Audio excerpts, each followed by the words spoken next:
కేంద్ర budget big advantage అంటున్న కమలం పార్టీ తెలంగాణలో తమకు అది ప్లస్ అవుతుందని నమ్మకంతో ఉంది.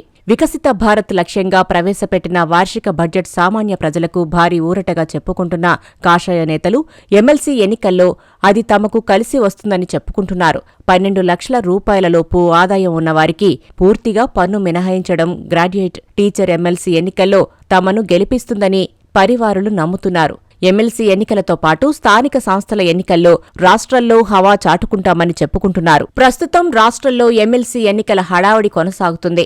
మెదక్, నిజామాబాద్, ఆదిలాబాద్, కరీంనగర్ ఉపాధ్యాయ, పట్టభద్రులు, నల్గొండ, ఖమ్మం, వరంగల్ ఉపాధ్యాయ ఎమ్మెల్సీ స్థానాలకు ఎన్నికలు ఈ నెల 27న జరగనున్నాయి. ఇలాంటి తరుణంలో కేంద్ర ప్రభుత్వం ప్రవేశపెట్టిన బడ్జెట్ కాషాయ పార్టీకి ప్లస్ అవుతుందా అంటే కాషాయ శ్రేణుల నుంచి అవుననే ధీమా వ్యక్తమవుతోంది.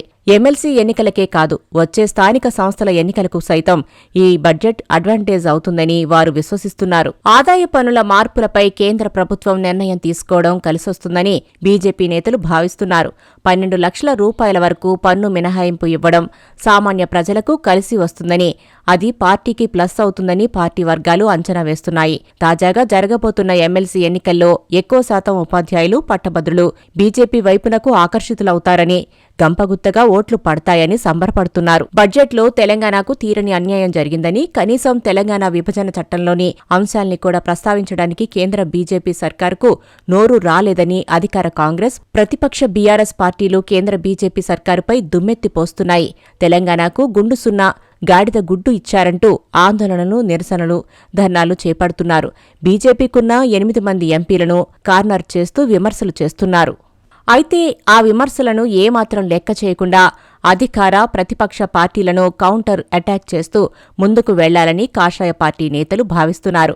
గత 60 ఏళ్లు దేశాన్ని పాలించిన కాంగ్రెస్ హయాంలో పన్నులు ఏ విధంగా ఉండేవి, ప్రస్తుత బీజేపీ హయాంలో పన్ను లెక్కలు ఏ విధంగా ఉన్నాయనేది ప్రజలకు స్పష్టంగా అర్థమయ్యేలా వివరించాలని బీజేపీ భావిస్తోంది. మోడీ మూడోసారి ప్రధాని అయ్యాక వికసిత భారత్ లక్ష్యంతో దేశాన్ని అతిపెద్ద ఆర్థిక వ్యవస్థగా నిలబెడతామని చెప్పుకొస్తున్నారు. అందుకు అనుగుణంగానే ఈ బడ్జెట్ ఉందని పరివారులు అంటున్నారు. అంతేకాదు, ఈ బడ్జెట్లో 12 లక్షల పన్ను మినహాయింపు ఫార్ములా ఎమ్మెల్సీ ఎన్నికలే కాదు, ఏ ఎన్నికలు వచ్చినా తెలంగాణ సమాజం రాష్ట్రంలో బీజేపీని గెలిపిస్తుందని ధీమాతో కాషాయ పార్టీ నేతలున్నారు. అంతేకాదు, 8 మంది ఎంపీలు, 8 మంది ఎమ్మెల్యేలు ఉండటం ఎమ్మెల్సీ స్థానిక సంస్థల ఎన్నికల్లో బీజేపీకి కలిసొస్తుందనే అంచనాలో బీజేపీ వర్గాలు ఉన్నట్టు తెలుస్తోంది. ఇక ఎమ్మెల్సీ ఎన్నికలకు కమలం పార్టీ అన్ని పార్టీల కంటే ముందే అభ్యర్థులను ప్రకటించింది. పర్సన్ టు పర్సన్ ఫార్ములాతో ప్రతి ఓటర్ను కలిసేలా బీజేపీ దూకుడుగా బూత్ స్థాయి నుంచి నేతలను సమన్వయం చేసుకుని ముందుకు వెళ్తోంది.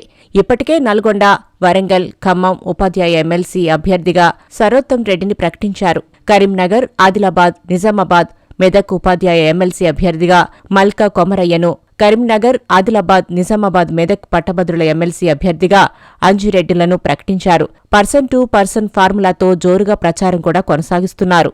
బడ్జెట్ బిగ్ అడ్వాంటేజ్గా భావిస్తున్న కమలదళం పర్సన్ టు పర్సన్ ఫార్ములాతో ఎమ్మెల్సీ ఎన్నికలు జరుగుతున్న జిల్లాల పరిధిలో అసెంబ్లీ, జిల్లా స్థాయి వర్క్ షాపులను నిర్వహించి మరింతగా ప్రజల్లోకి వెళ్లేందుకు పావులు కదుపుతోంది. అయితే తెలంగాణకు బడ్జెట్లో కేటాయింపులు తేవడంలో బీజేపీ ఎంపీలు, కేంద్ర మంత్రులు విఫలమయ్యారని కాంగ్రెస్ చేస్తున్న విమర్శలకు కమలనాథులు కౌంటర్ ఎలా ఉంటుందో చూడాలి.